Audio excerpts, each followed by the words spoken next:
Truth Frequency Radio. The wicked ones obviously under heavy Masonic influence.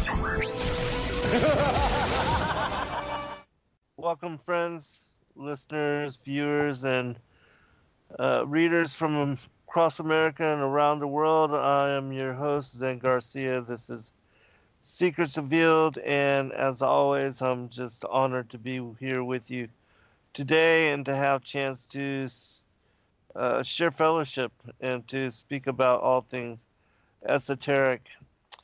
I wanted to cover in this show kind of talk a little bit about some recent documentaries that have come up, and like, for instance, Behind the Curve, the Flat Earth documentaries, and then the creationist group just created a video also. I forget the exact name of it, but I will look that up. And then also recently we know that Logan Paul just released his whole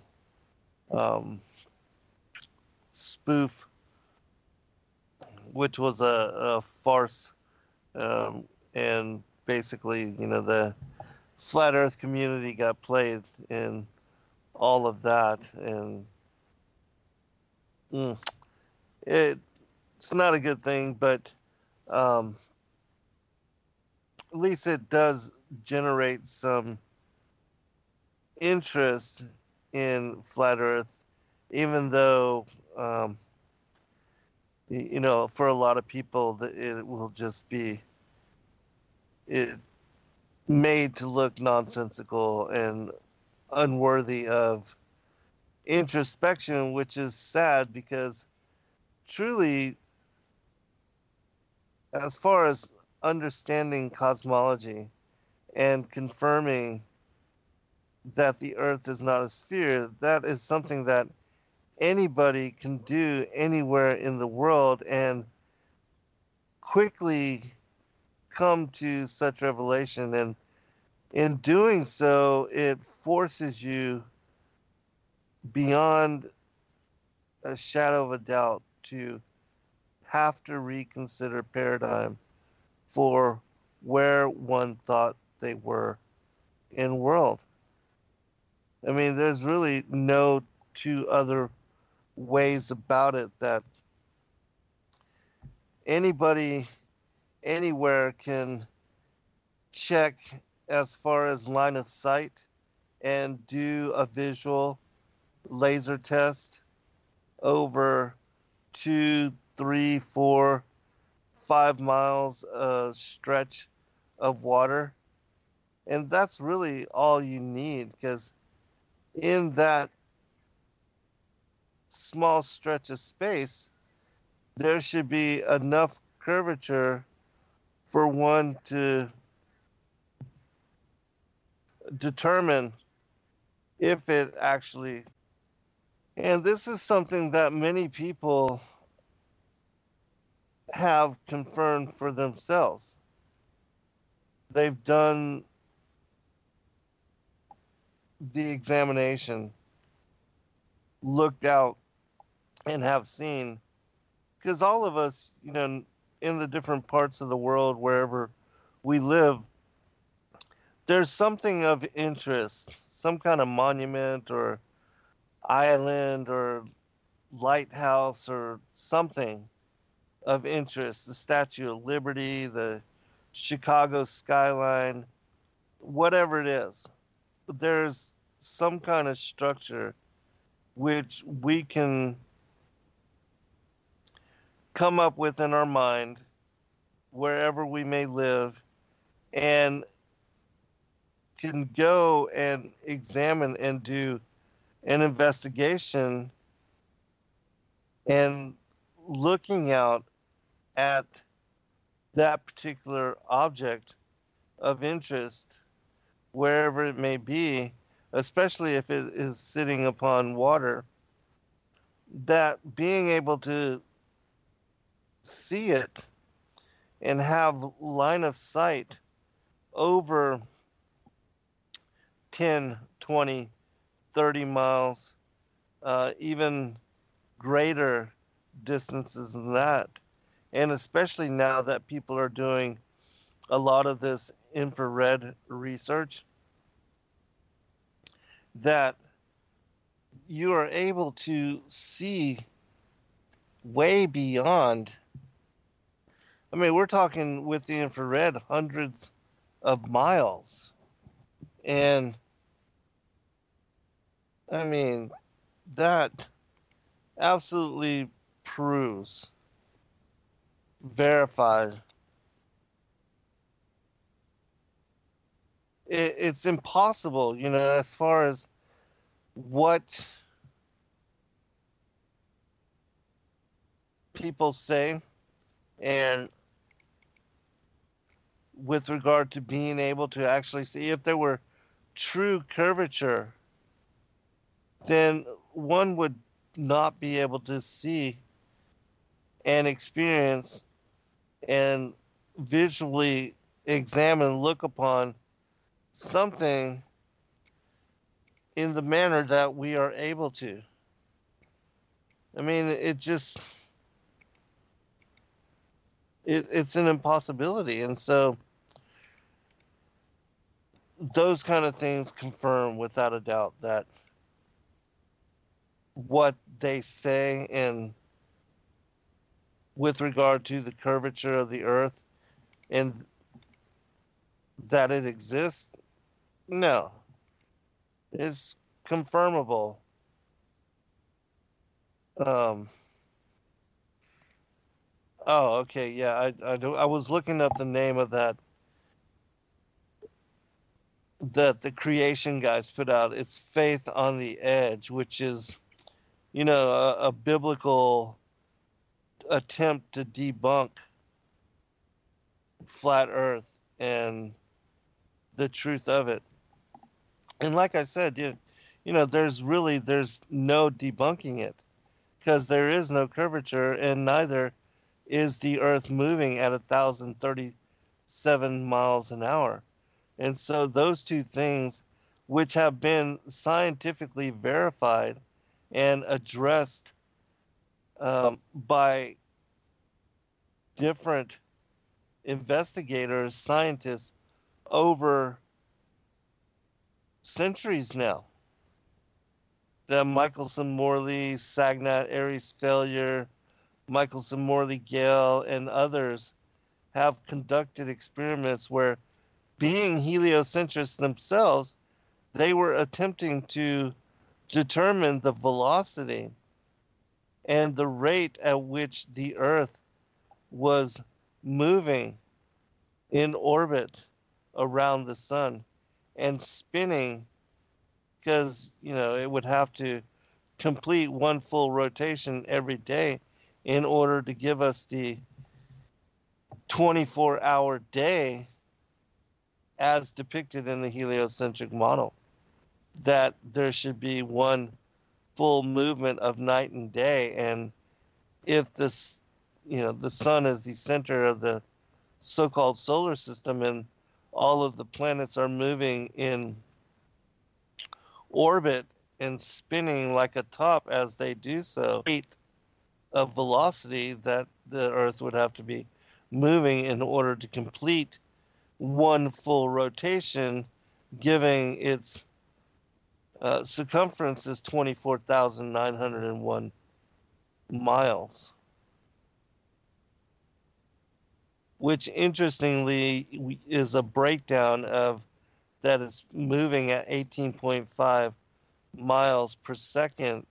And when you multiply that by 60 seconds and then 60 minutes and then times 24 hours, it gives you the speed of 66,600 miles an hour, which there certainly seems to be a lot of 666 numerology involved with the mathematics of the heliocentric paradigm for understanding world.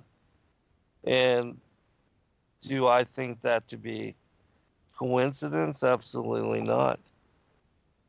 In my mind, that is a verification as to who is perpetuating and even from whom all of this originated as lie and deception.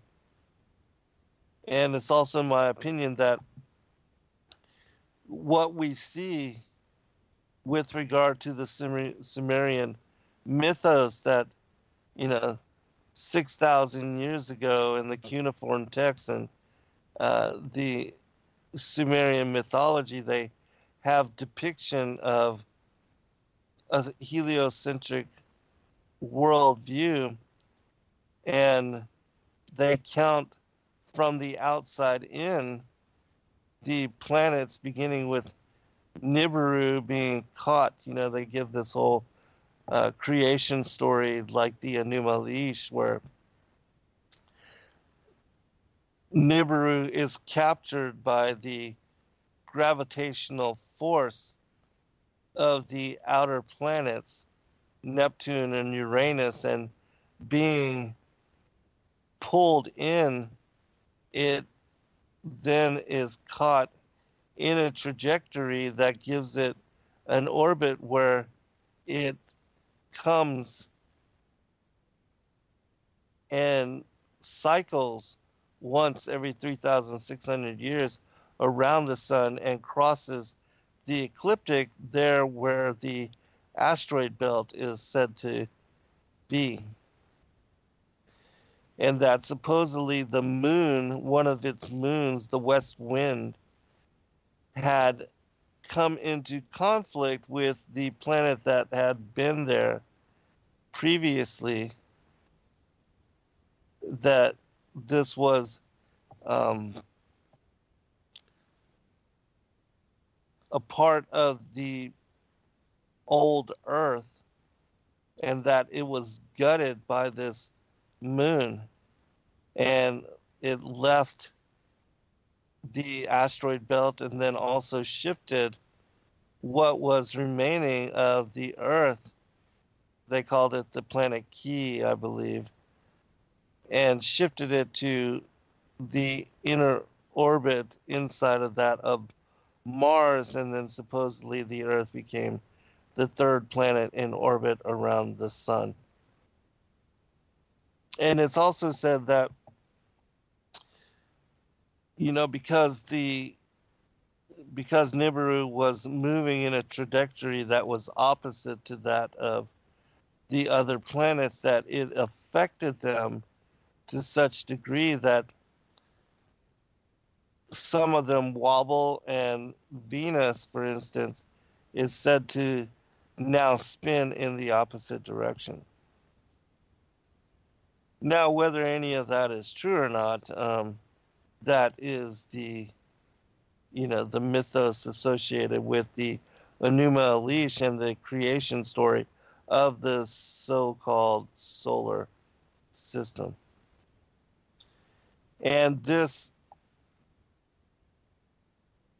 mythology goes back 6,000 years to, you know, a lot of people believe the Sumerian culture to be the oldest in the world, but that has since been debunked. In 2006, the language of the Thracian peoples was translated, interpreted by a Dr. Stephen Guide and his brother, Bishop Zavetin Gardiski. And in translating the language, they were able to bring about for the first time what is the written language of the oldest culture and the oldest writing system on the earth post flood. And these particular Thracian peoples,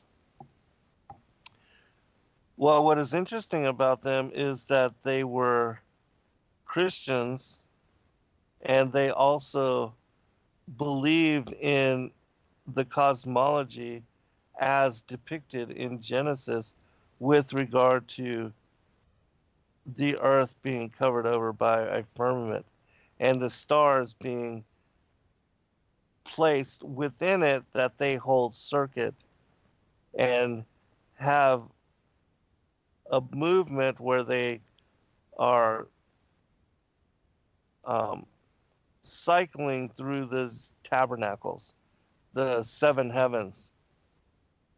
And so tonight I wanted to share a text that I had found a long time ago in doing some study in a lot of the different extra biblical texts, that I was absolutely blown away when I discovered this one Irish medieval apocryphal text, and it re-examines the creation of the world. I was so blown away when I first discovered it that I hoarded its contents and did not reveal any of it to anybody until I was able to release it into print and to publish my findings in what was then my 19th book, Paradise, Sides of the North and the Mount of the Congregation. And I thought it would become, especially to the flat earth community, something of a prized manuscript, sort of like, the Gleason map, that it would become something that was well known. But still, there are very few people that know about it, have studied it, and are really interested in examining it, other than the people that are and have been studying my work and have read the trilogy that I've released on, the flat earth as key to decrypt the book of Enoch, the firmament vaulted dome of the earth, and then Paradise, Sides of the North, and Mount of the Congregation, which goes into great detail as to how the cosmology is truly laid out. I think a lot has to do with that. I'm so very ostracized within even the alternative truth community, and that being blacklisted, people are afraid to examine my work. And because of that, a lot of the discoveries that I have made, even really being, you know, one of the first to, in the last 500 years, to understand what Enoch was revealing in the book on the courses of the heavenly luminaries, and sharing my interpretation and decryption of his work, I was able to prove without a doubt that what Enoch is describing as the movement of the luminaries is the way that one understands it when you examine, for instance, the flat earth sun and moon clock that was the app that was made by David Wise and the other guys that helped him out, that it depicts exactly what Enoch speaks about within that portion of the text. And it shows without a doubt how the seasons unfold, how the months, the weeks, the days, according to the clockwork system that is encoded into the, Enoch thousands of years ago shared in scripture the exact motions for determining and understanding this incredible clockwork system. And yet it's gone little understood, and it's been misunderstood by, countless people for the last 500 years. And so, I thought even that would be something that would really spark interest in re-examining the Book of Enoch, and at least that particular portion of the book. And the other thing is, in decrypting all of that material, I was able to bring forth the calendar system which Enoch describes in breaking down the movements of the sun and the moon and the planets and the zodiac, that all of it together gives us the intricate workings of what is the heavens above the face of the earth. And that is a truly interesting study, and something that, a lot of people still don't understand. And I've been trying to bring forth and help people to re-examine how it is that the luminaries determine this calendar system, and how it is that the moon specifically shows to us and is a witness, a nightly witness to the cycles of the day, from the very first day to what would be either the 29th or the 30th day of every month. That whereas the Gregorian calendar, some months there's 31 days, some months 28 days, other months 30 days. It's completely divorced from what are the movements. You can't keep up with or make determination of where you are in a month or a week or a particular day by looking at anything within the heavens.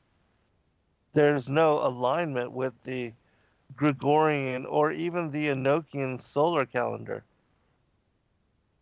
because the Enochian solar calendar, it tracks the motions of the sun, and the sun every day when it rises, yes, you can see, it moves from east to west and then sets and then night comes in, but there's nothing different. It is the same thing over and over. Even though it is shortening and lengthening its circuit as it moves back and forth through the six gates of heaven, in bouncing back and forth between the Tropic of Cancer and the Tropic of Capricorn. And yes, you can mark and set markers to determine where the solstices and the equinoxes occur, but it's difficult to keep up with that subtle deviation every day and to be able to know exactly where one is according to the motions of the sun over the course of every day of the year. However, adding the moon into that equation, one can easily determine the nightly and the weekly cycles and sabbatical weeks as they unfold according to the appearance of the moon as waxing crescent. Then its quarterly phases align, in my opinion, with the Sabbaths, that you have the first quarter Sabbath, full moon Sabbath, third quarter, and lunar conjunction Sabbath. All right, we'll be right back, and I'll go into some of this text. All right, welcome back, everybody. I want to address just a couple more things before we go into this text, because it's so very difficult for people to because there is something to the whole as far as UFO phenomena, but with regard to them being from other galaxies and out there and billions of star or light years away, I think a lot of that is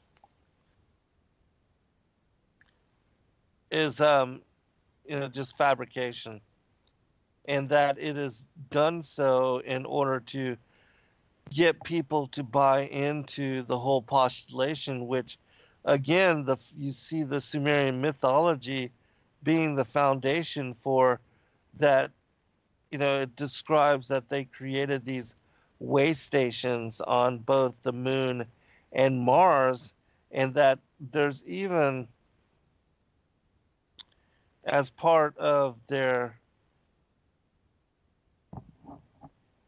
mythos, stories of Alalu, uh, an ancient Niburian king who, leaving Nibiru and breaking through the asteroid belt, was able to arrive here to the Earth, and then discovering gold was able to relay in message his discovery, and that was when the Niburians sent the first 50 so-called, gods from their planet down here to the Earth, and then they began to explore, and they set up what is called Eridu, home in the faraway, and that was the first city that they established here, and that they began to colonize the Earth.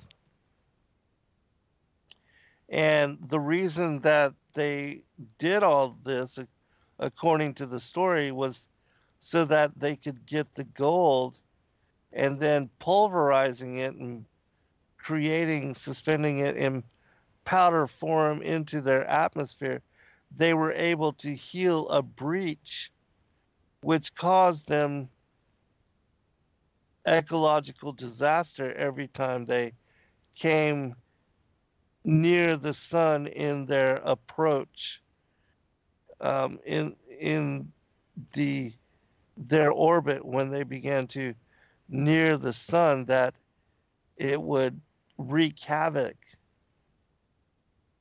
on the environment and the creatures and the people of their planet, according to the story, which, the story is really incredible and compelling when you first read it. But then again, when you learn that the earth has no curvature, nor is it moving, the whole idea for a solar system, and that, the earth is moving around the sun, and that the sun 93 million miles away is so much larger than the earth, all that has to be thrown out the window.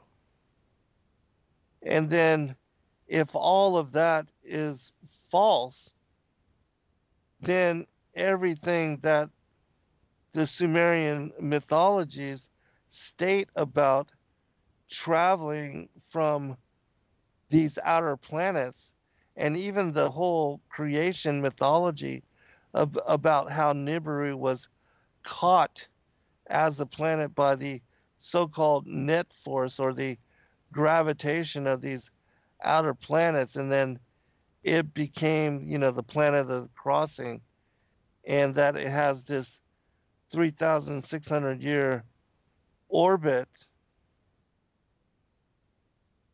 All that is false.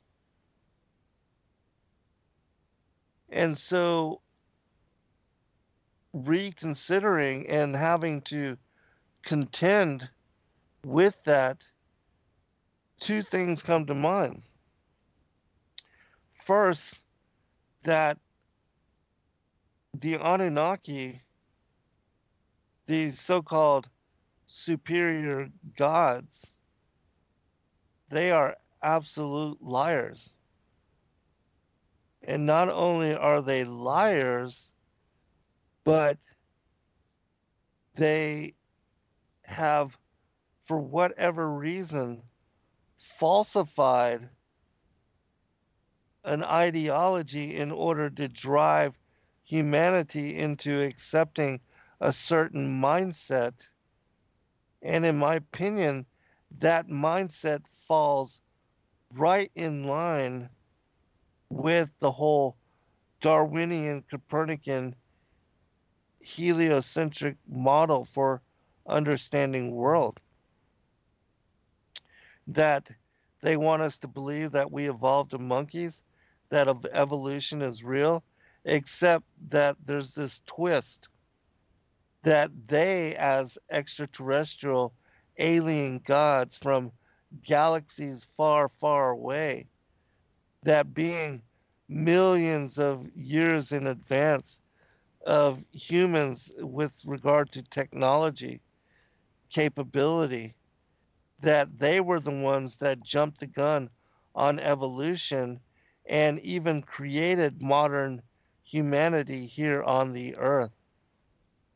And then leaving to return to their planet, they left us to our own devices, but with promise that they would return at some future point in order to redeem us and save us from ourselves. And this is the story they want you to believe. And understanding this, and for those that actually know the Sumerian mythology in connection to, as well as the biblical prophetic, as far as God's word and the story of the biblical narrative and what is brought forth in the Gospels, then you know that that particular mythology fits right in line with the strong delusion and with the New World Order reign of the Antichrist. And so, having studied and been involved in both, uh, I am uniquely capable of helping people to see through the lies of that whole model. And, there are so many well researched investigators, truth seekers, and explorers, people that have lots of letters after their name, that have written many books, and that are world famous, that are frequently brought out and, put on different History Channel programs such as Ancient Aliens and others, that profess to understanding, but they twist it and they say that the Bible is actually written by and speaks of these extraterrestrials, and that Christ was nothing more than an ascended master or one of these Anunnaki. And so they twist everything upside down and they turn it around the other way. Whereas I'm explaining it to you that the Anunnakis, being liars, are not to be trusted, and that there's a reason why they are trying to formulate and establish in the mindset of humanity that, galaxies do exist and that we live in a ever expanding universe where the Earth is one of 9 planets in orbit around the sun, that the sun is 93 million miles away, and it's 108 times the size of the Earth across its diameter. And they want you to believe that the stars that you see in the night sky are millions and billions of light years away. And as I said, it's all for a particular reason. They are setting the foundation for the belief that the extraterrestrials created us. And because they jumped the gun on evolution, that's the reason why we're not able to find the so called missing link between man and his ancestor ape.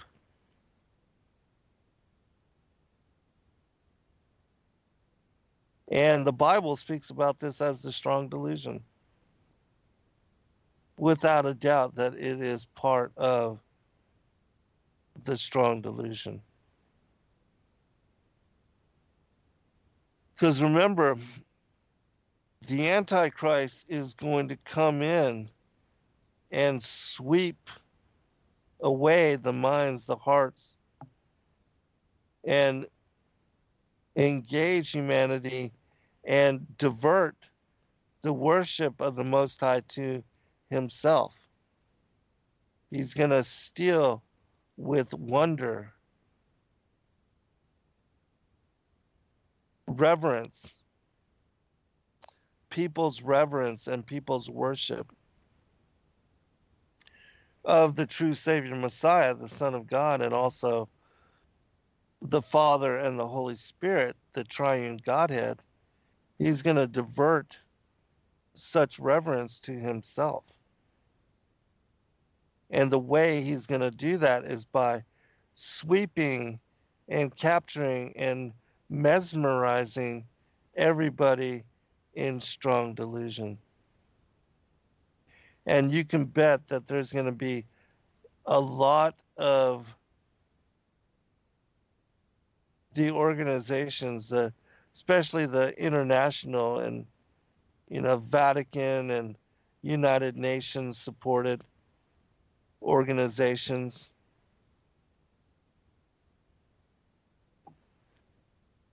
that they will be totally in line and towing the whole theme of that the extraterrestrials are closer to God than we are, and so we should trust them to interpret the gospel for us.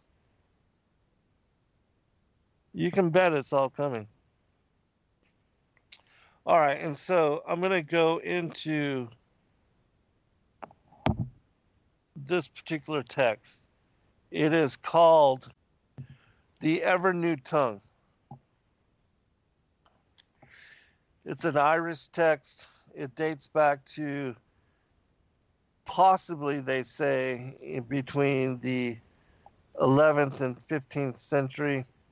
I believe it to be older. It is attributed to one of the apostles, Philip, who had his tongue cut out 7 times in order to silence him. There are older renditions that go back to the 7th century and earlier, but nobody really knows. But anyways, as I said, it is one of the only texts that I was able to find which actually gives a review and gives greater depth and greater explanation into the establishment of the creation over the first 7 days of the creation week. The establishment of the heavens and the earth, the firmament on the second day, the dry land being elevated above the sea level in the third day, the fourth day, the stars, the luminaries being created, placed into the firmament, which was fitted to the circle of the earth. And then you have all of the creatures being established thereafter until we get to the creation of humanity on the sixth day. And then on the seventh day, you have a day of rest, the Sabbath.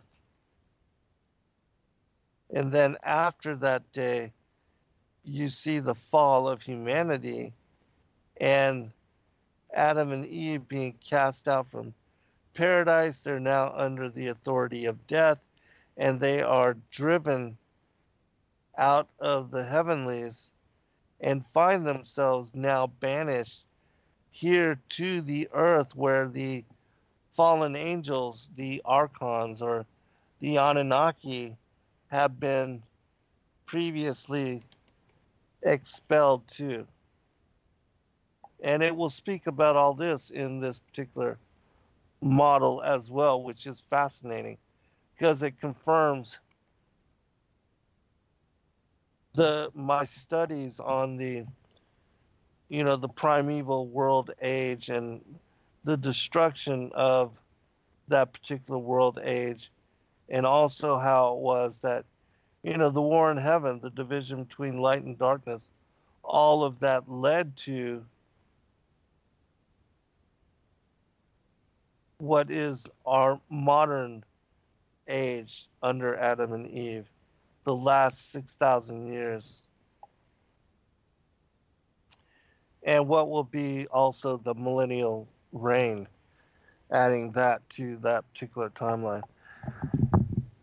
All right, so it's called the Evernew tongue.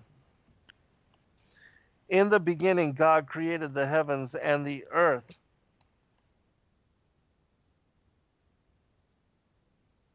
I had to magnify it a little bit.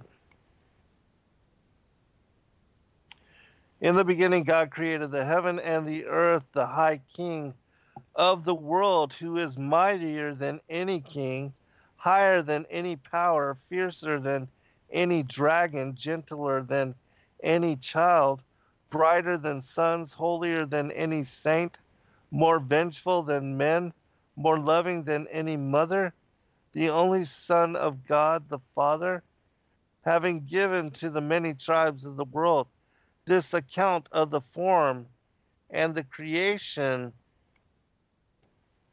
of the universe, since the shape that ought visible in the universe possessed was unknown save only to God, since for Adam's race it was a head in a bag and being in a dark house, never having known what shape was on the world, nor who created it, until this account came from heaven to open everyone's sense and intellect, so that the way of life and of salvation might be ascertained and found by souls. And so, as I said, it's going to reveal and go into exactly. And I got 7 minutes, so I'll be able to cover a little bit. All right, that was verse 1. For everything was obscure to the eyes of Adam's race, save that they used to see the course of the stars, to wit, of the moon and sun and the other stars, which used to go round every day continually without resting. So they used to see the world's wells and rivers flowing without cessation, always at every time. And so they used to see the sadness of the earth and the trance and sleep of the light and the fruits of at the coming of winter. So they used to see the resurrection of the world with its warmth and light, with its flowers and fruits, at the rear rising of summer. Still they knew not who wrought that until there came this story of the creation of the world, with its shapes and services as God had arranged them. Obscure then was all this until this tale was set forth, until it was revealed by the Evernew tongue, who spake from the roof of heaven above the assembly of Mount Zion. For the concourse of the east of the world was gathered together, to wit, all that were from the mountains of Abion, as far as the shores of the Red Sea, and from the Dead Sea as far as the islands of Sabar. And this was the number of the congregation, 3,485 bishops, and 54,969 kings of the world. Now that assembly lasted to the end of 4 months and a year, to wit, summer, winter, spring, autumn, under 900 awnings of white sheets with golden diadems. On the summer of Mount Zion, 5,950 tower torches and precious stones were kindled for the illumination of the concourse, so that no storm should at any time hinder it. 250 bishops and 500 priests and 3,000 other ecclesiastes and thrice 50 innocent children and 500 high kings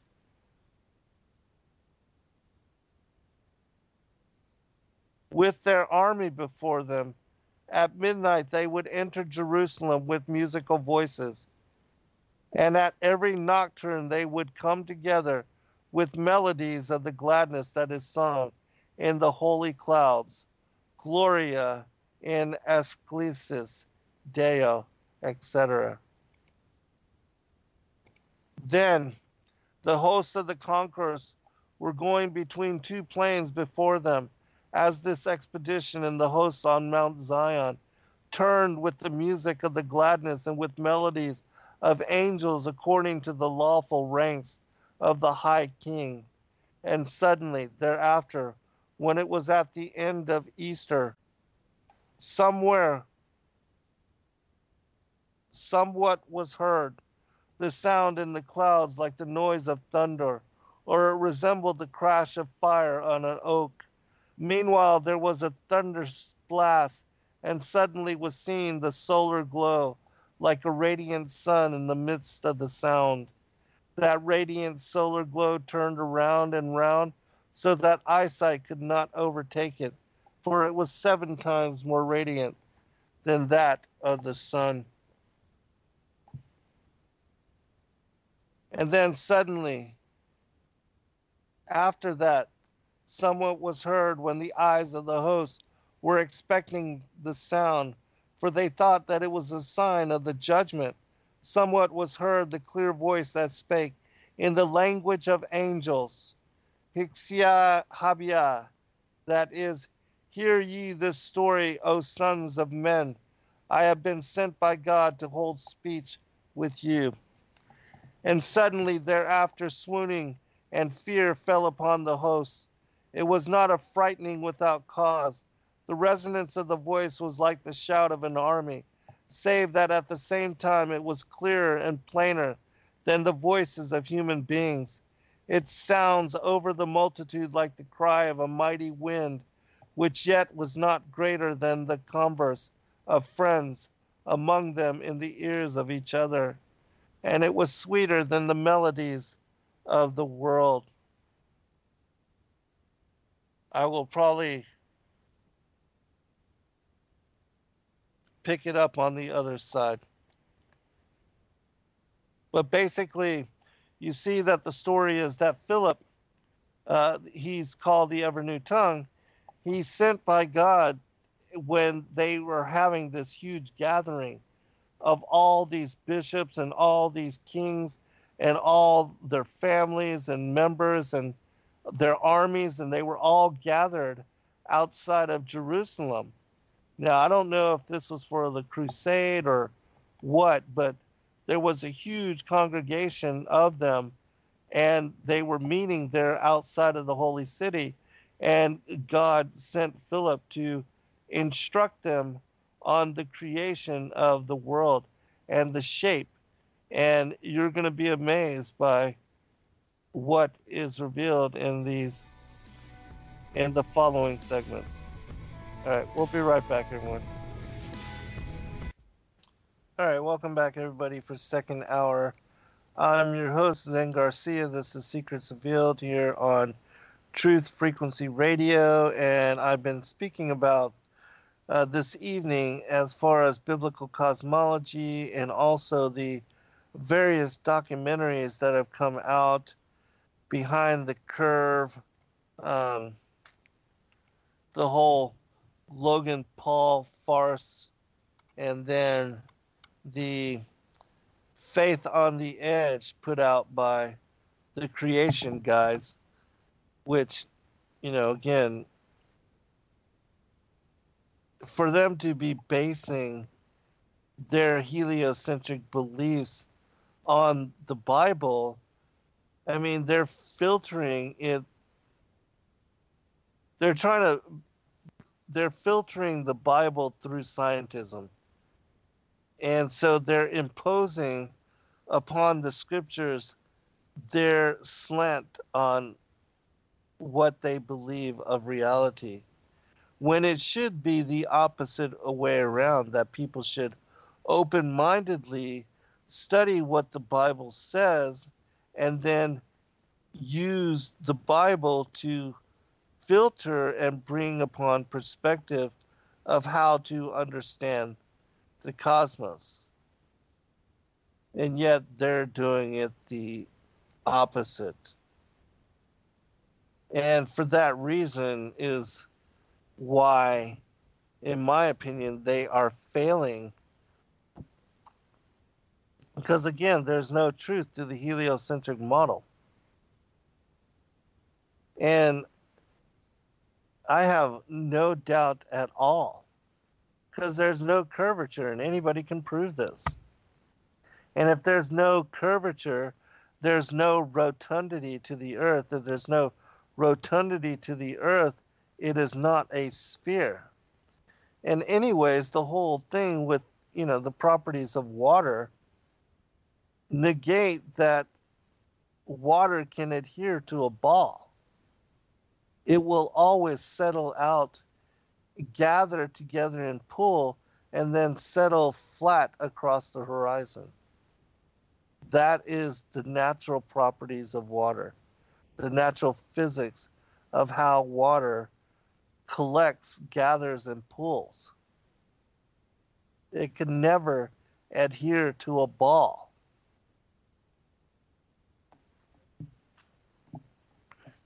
And so, anyways, I'm sharing and reading from a particular text that I had discovered in the 2015 release.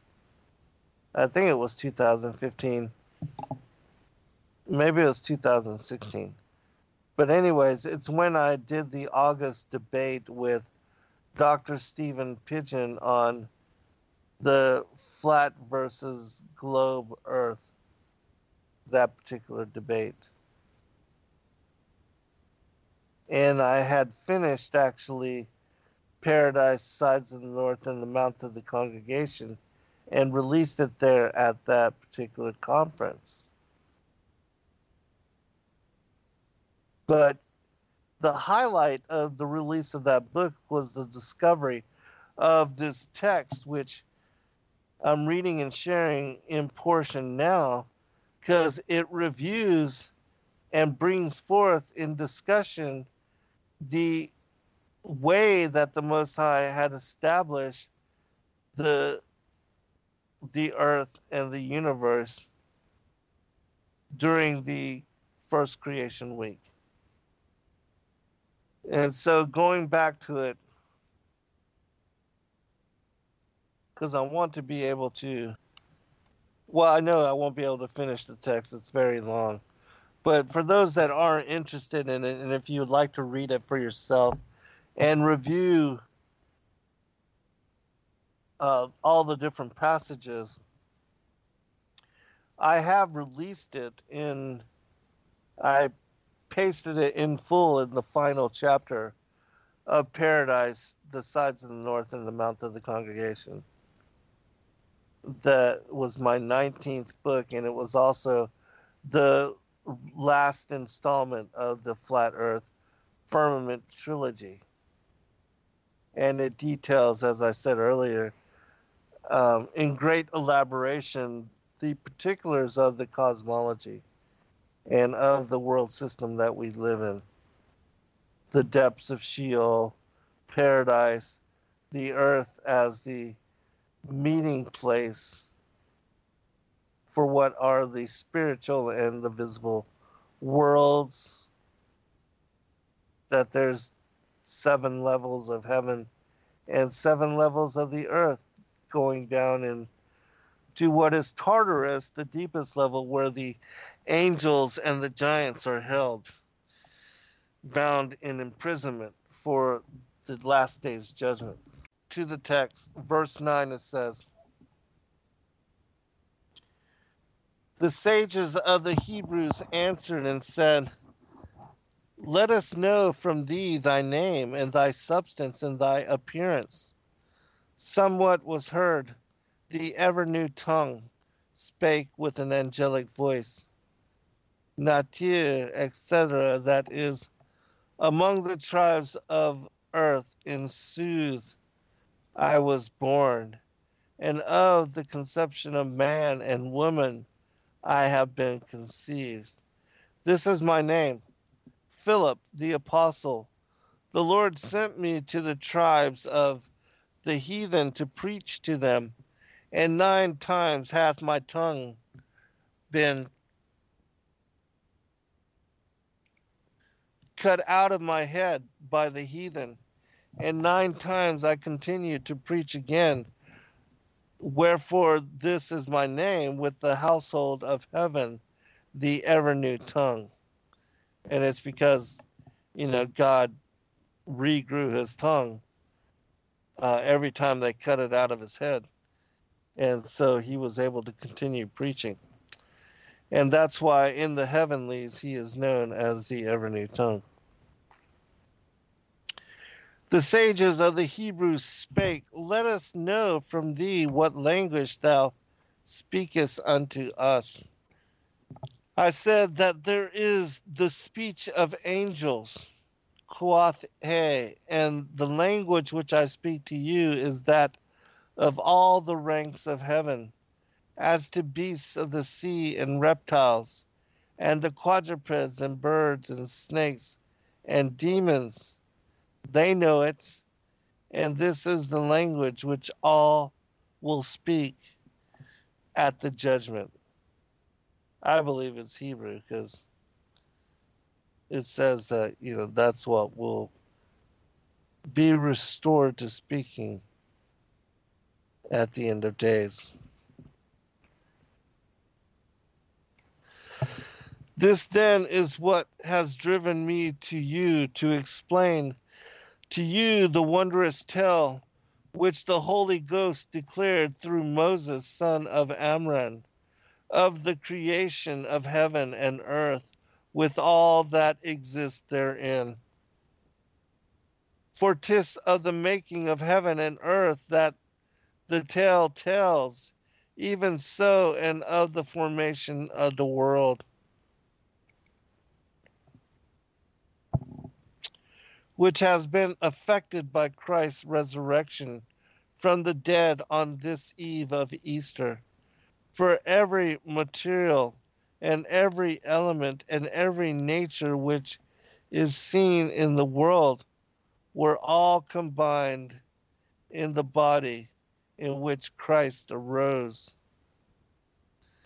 That in the body of every human, in the first place, is the matter of wind and air.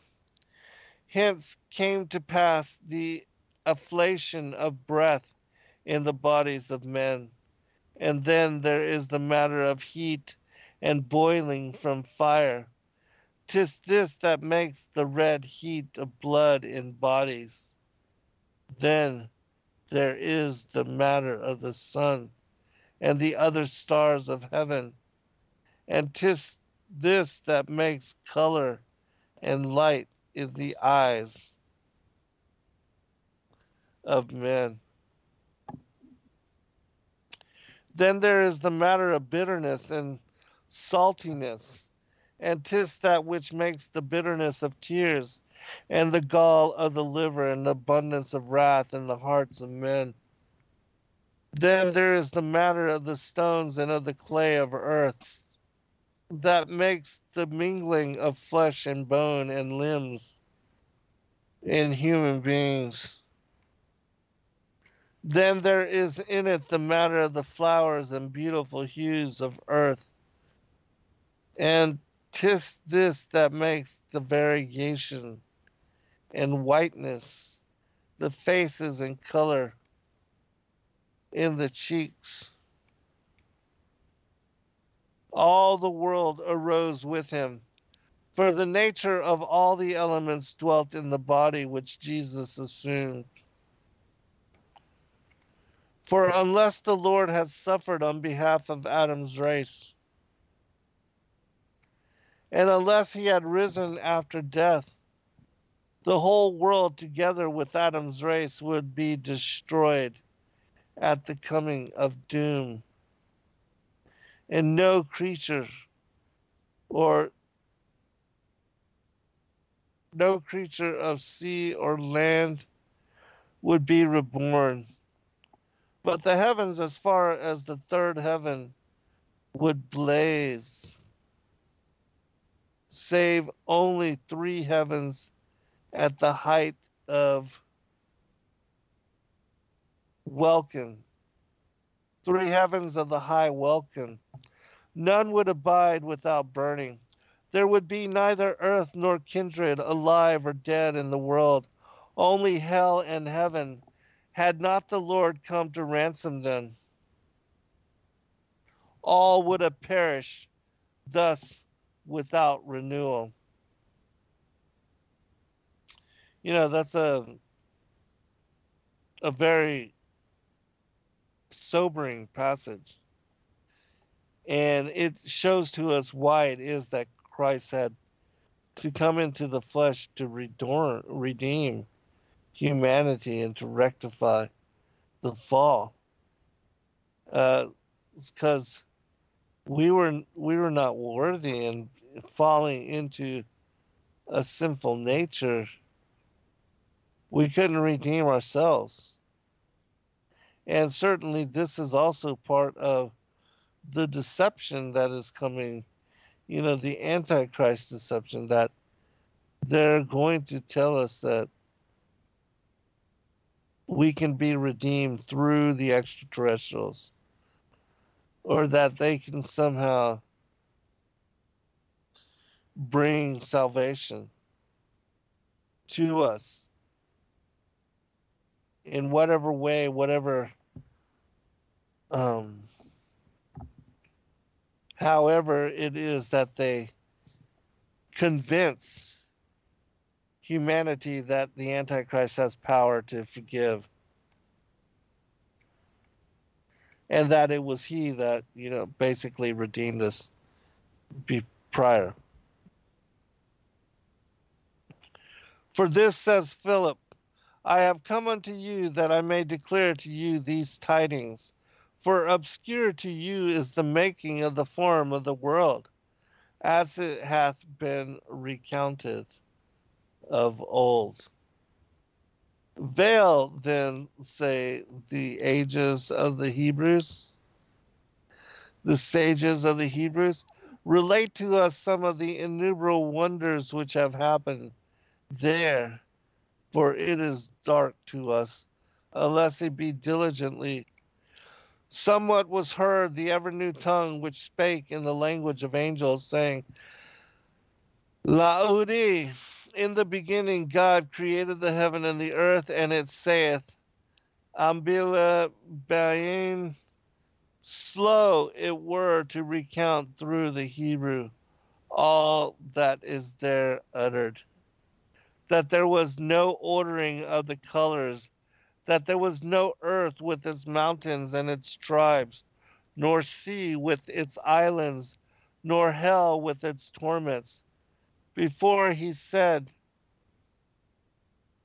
that these elements should exist that there were no circuits of the seven heavens, nor clouds to irrigate the earth, nor spark, nor dispersal of storms, that there were no lands whereon they would pour,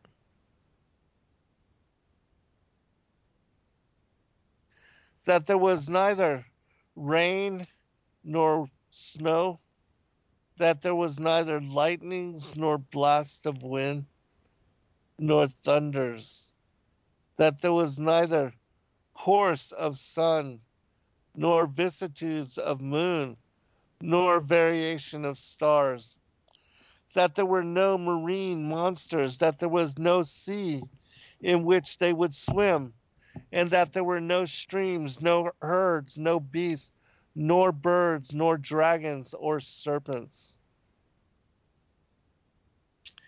The sages of the Hebrews answered, what was there at that time, since thou nothing he has hitherto mentioned existed?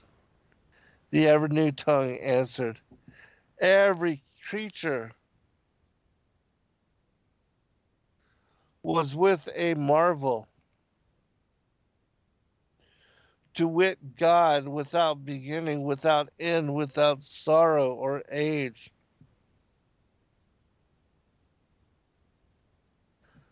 or decay. There was no hour, nor time, nor space, that he existed not. He is not younger or older now than at first. There was nothing that was hard for him to do, but he thought a thought, and to that thought there was no beginning. He thought of somewhat nobler, that his power might be seen, and his dignity indescribable, that was not in any other things, although he himself was it.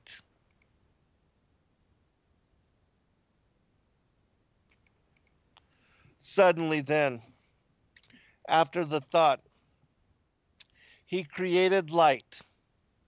This was the light he created, to wit, the circuit of the celestial vault, with 9 ranks of angels. 70 was their number of tribes, with the 624 sunny plains, with melodies and beautiful colors, such as are upon the 7 shapes of the celestial vault. So in the same day he made the circuit of the shapes, to wit, the matter whereof the world was fashioned. For of the shape of the world God first made the shape of a round circle.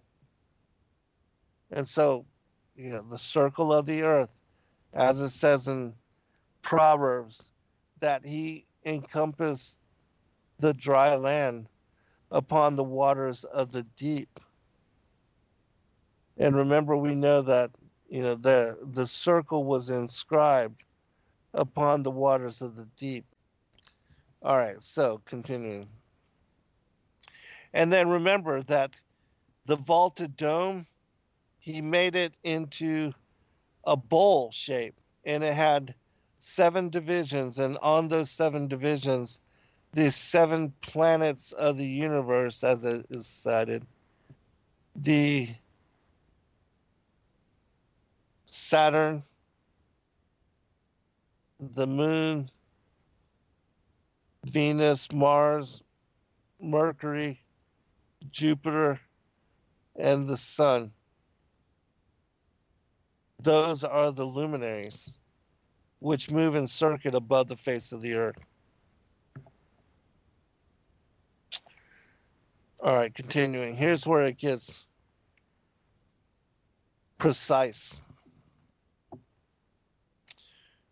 Verse 18. And then said the sages of the Hebrews, Tell us now diligently what arrangements are in the universe, for we are in ignorance and darkness concerning every one of them. The Evernew tongue answered, Though ye see it not, 'tis in roundness that everything created has been cast according to the shapes of the world. For 'tis in circularity of roundness that the heavens have been made round about, and in circularity the seven seas have been made, and in circularity the earth has been made, and in circularity of roundness the stars traverse the round wheel of the universe. And in roundness of form the souls were seen after issuing from their bodies. And in roundness is seen the circuit of the high celestial vault. And in roundness is seen the orbit of the sun and the moon. Reasonable is all that. For circular without beginning or end is the Lord who hath ever been, who will ever be, and who made all those things. Therefore, the world has been embodied in a round shape. And just like with Isaiah 40, verse 22, where it says that the Most High sits upon the circle of the earth, that it's not talking about the circle of the earth as being a sphere or a ball, but in being a two-dimensional, the compass that is inscribed upon the waters of the deep. So make that very clear, because otherwise you will just draw confusion and actually support the teaching of deception. That you have to consider that the roundness is, the way that the circle, that the stars, they move in a circle above our heads, just as we see in the time-lapse photography. And so it's amazing that this particular text, written so very long ago, has revealed within it the layout and the motions of the luminaries as described by Enoch and others, and talking about how the true dynamics of the cosmology actually work. Okay, I think we're almost to the next break, so I will pick it up on the other side. And when I do so, I'll just read one more time. Hello, Link. Good to see you, sister. I'll read this one passage once more, because it's the summation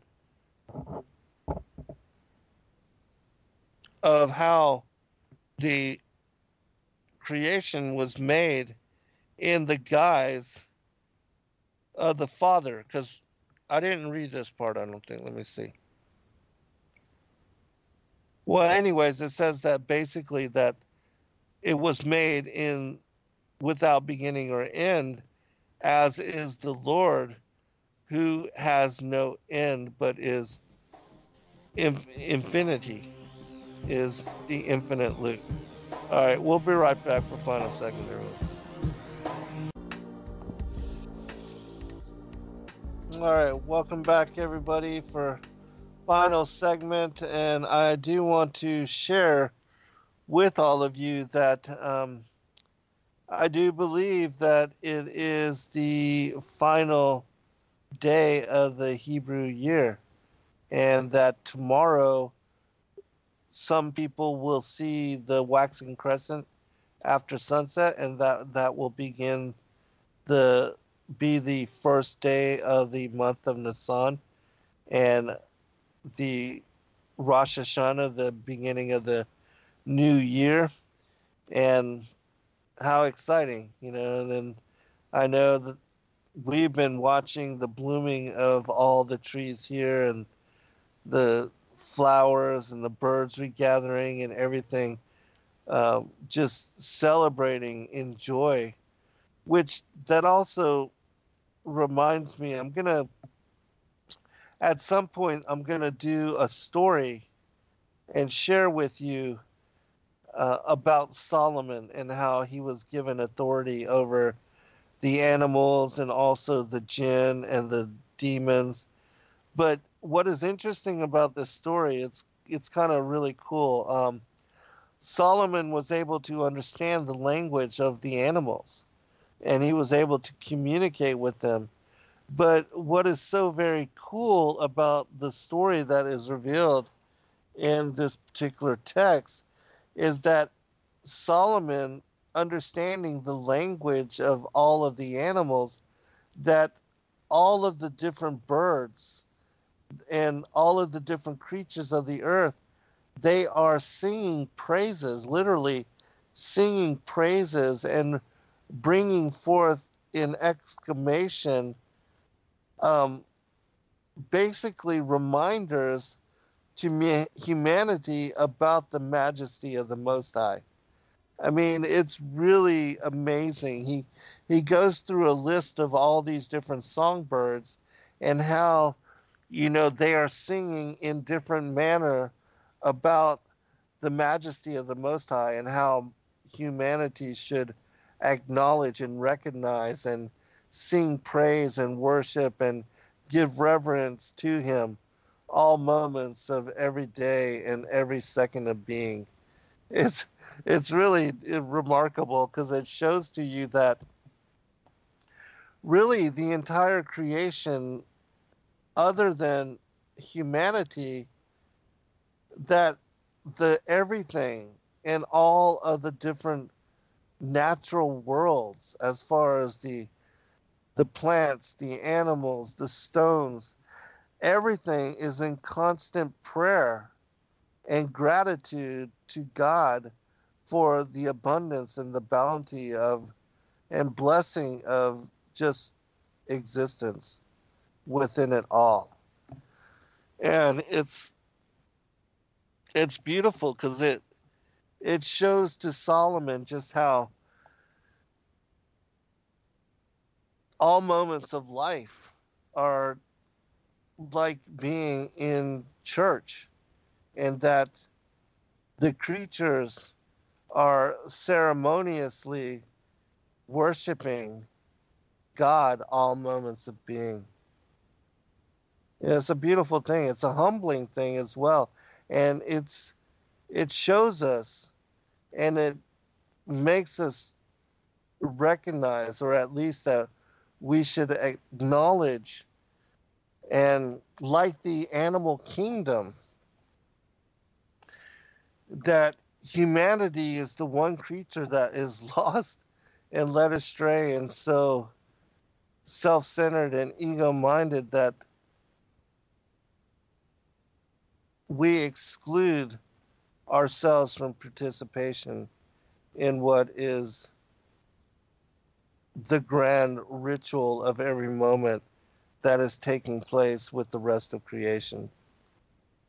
That literally the cacophony of animals and all the creatures and even the celestials, because the stars are also singing praise, the animals, the whales, everything is singing praise to God in every moment without exception, except for humanity.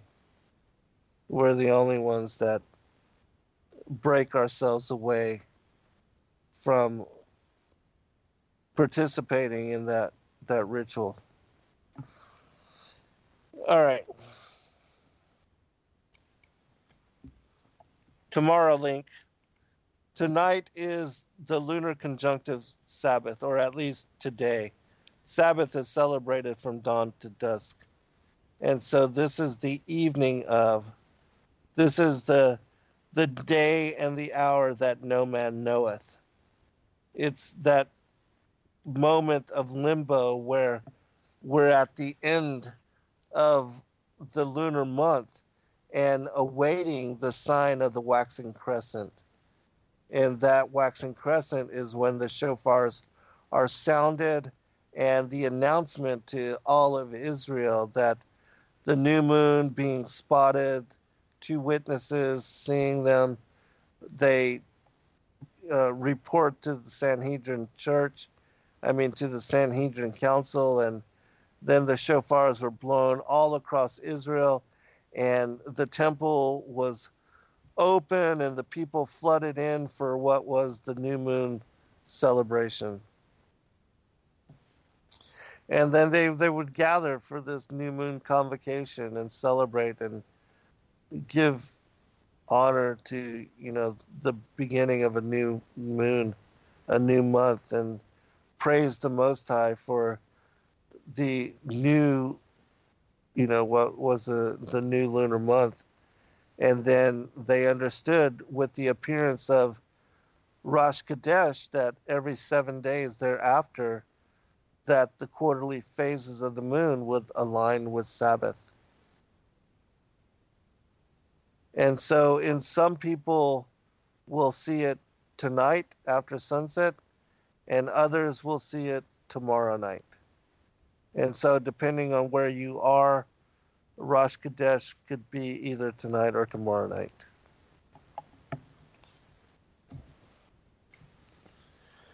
Yes, the Passover will be on the Thursday, April 18th, or Friday, April 19th.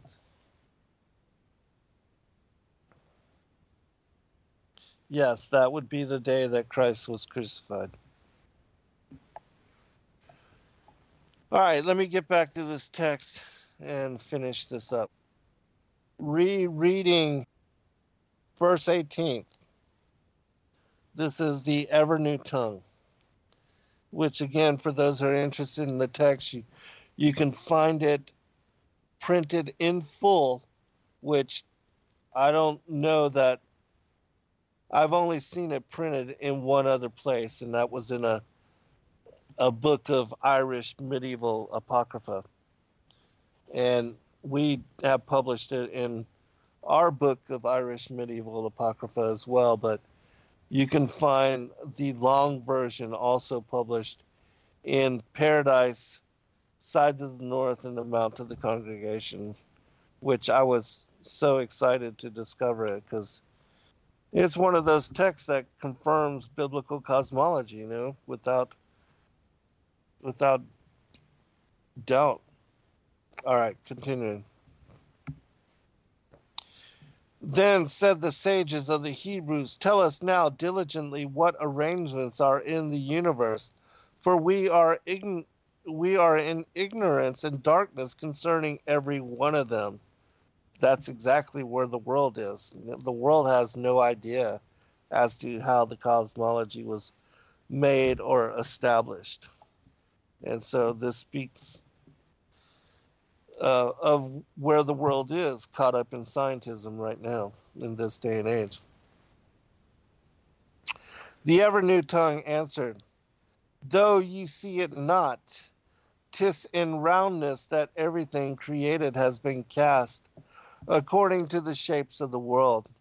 For 'tis in circularity of roundness that the heavens have been made round about, and in circularity the seven seas have been made, and in circularity the earth has been made, and in circularity of roundness the stars traverse the round wheel of the universe, and in roundness of form the souls are seen after issuing from the bodies. Which that's an interesting statement there, because in all of those ghost shows, they they show the the specks of light, the little round specks of light. And it seems here that this passage is speaking about how the spirit, and in roundness of form, the souls are seen after issuing from the body. So when they leave the body, they are in these round forms, which I thought that was interesting as well. And in roundness is seen the circuit of the high celestial vault. And in roundness is seen the orbit of sun and moon. Reasonable is all that, for circular without beginning or end is the Lord, who hath ever been, who will ever be, and who made all those things. Therefore the world has been embodied in a round shape. And is it not interesting that this particular text also aligns with exactly what we see in time-lapse photography of, um, star trails at night, and also of the way that the midnight sun, the phenomena of the midnight sun, that it spins in circuit around the North Pole.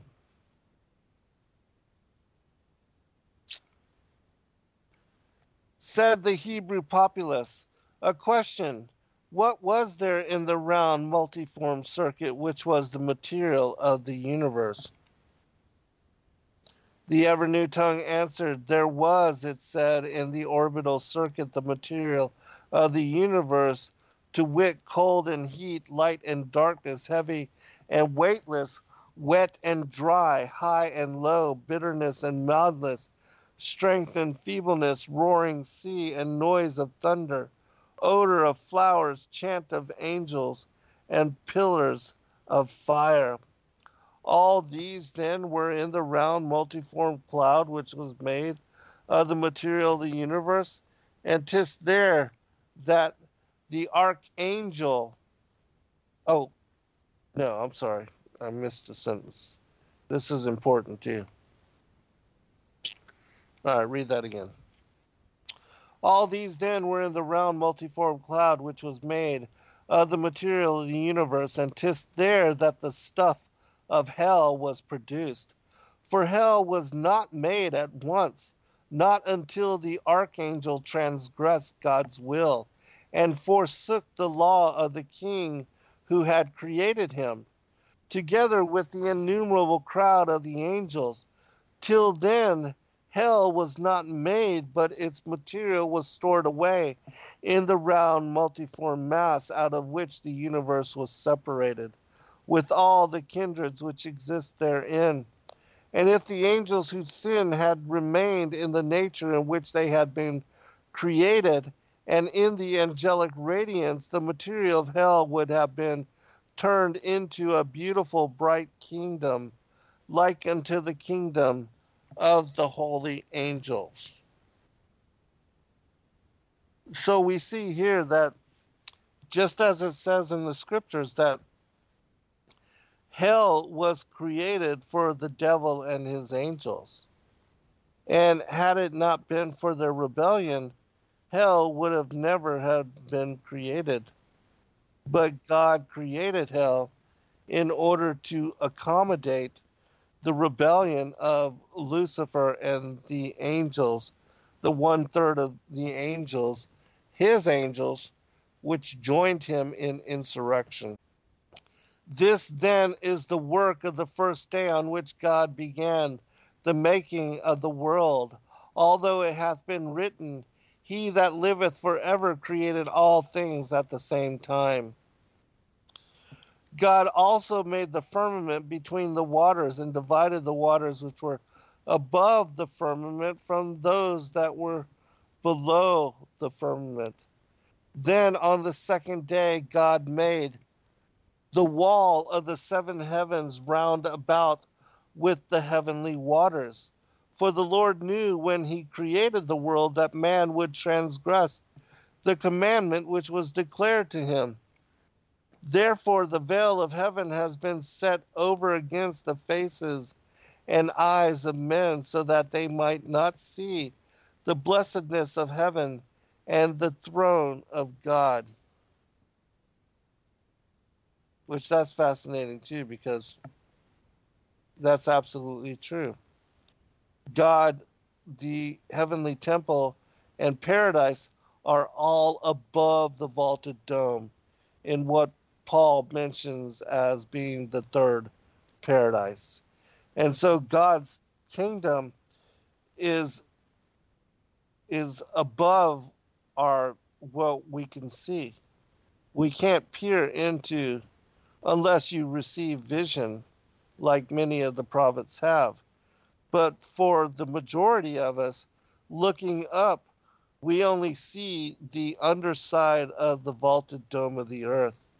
We can't see through it into what is God's kingdom, even though we do see the waters above it, because it is a clear crystalline structure. But as far as the glory of God, not until the end of days when the firmament rips open and then Christ comes with 10,000s of his saints.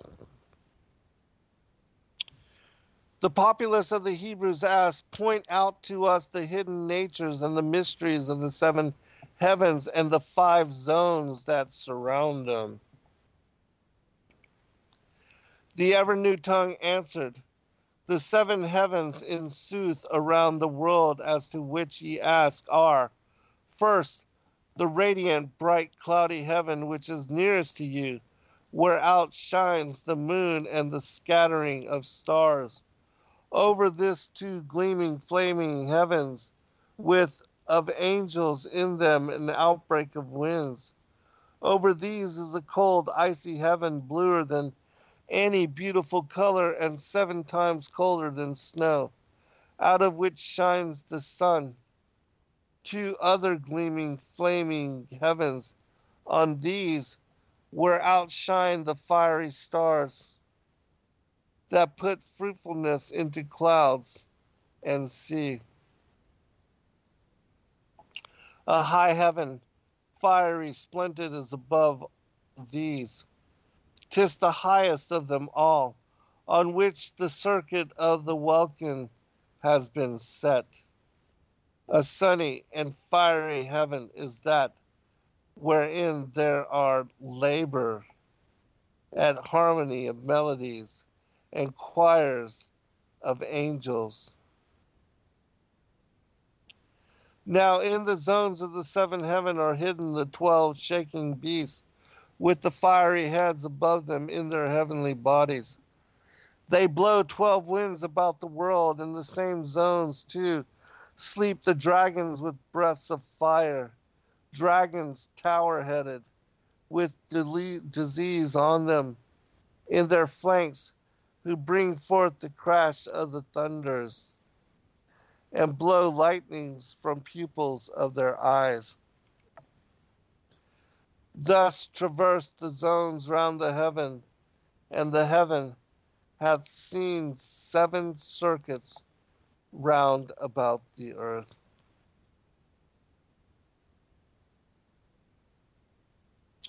A frigid, icy zone in the first place, by which seas go down under the convexities of the heavens to the north. Another cold, icy zone which unites the beasts of the sea under seas and under the sides of the earth. To the south is the place where the 9 fiery pillars are put to the south of heaven, supporting it.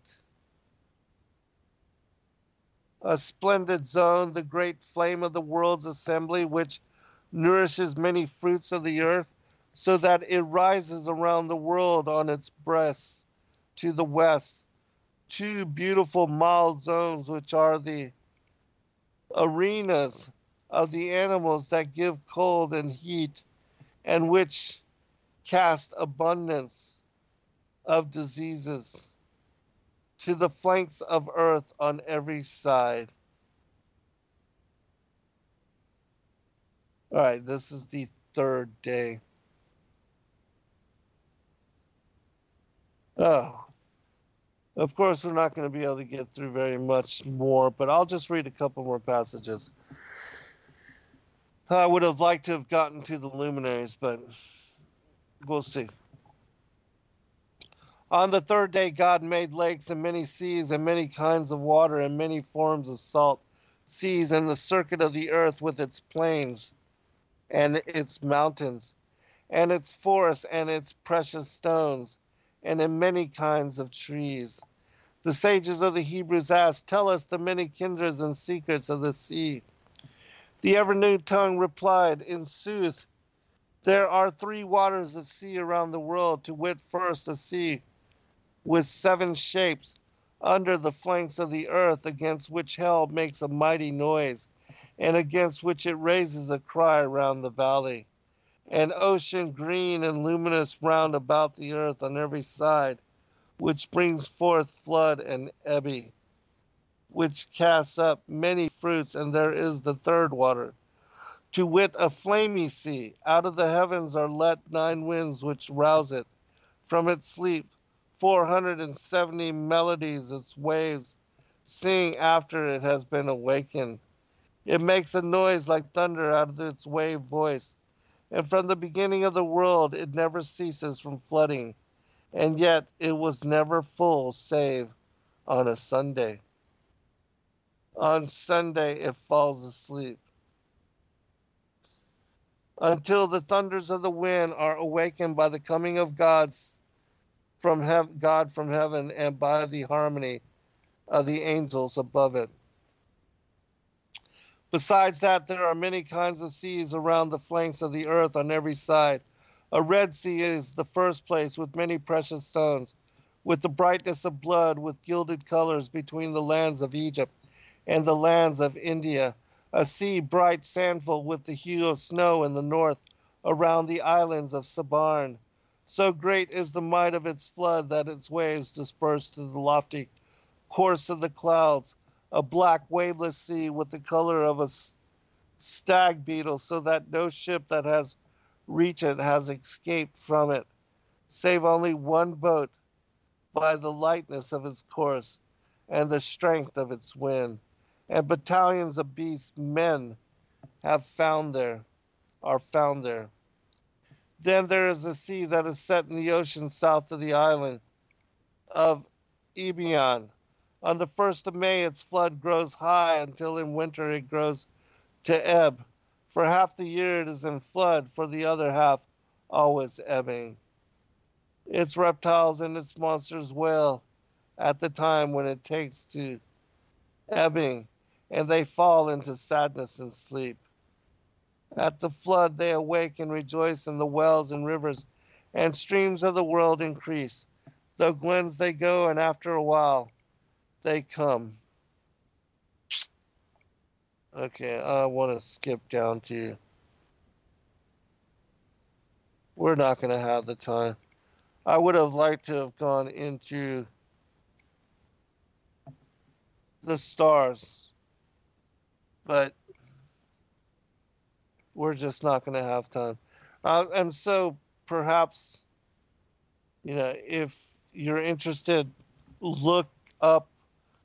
I'm not sure if you'll be able to find it online. It's a difficult book to locate, but you can search the Evernew tongue, and you can get the Genesis account, the narrative of the first creation week, and how it was that the creation was basically established in rotundity, in a circle, and even the heavens were in circularity, the movements of the sun, the stars, everything in circularity. And like God, who in a circle is infinite with no beginning and no end. And so the creation in like manner is created in representation of the Godhead, which having no beginning and no end, they are infinite, preexistent and infinite. All right. God bless all. Good night.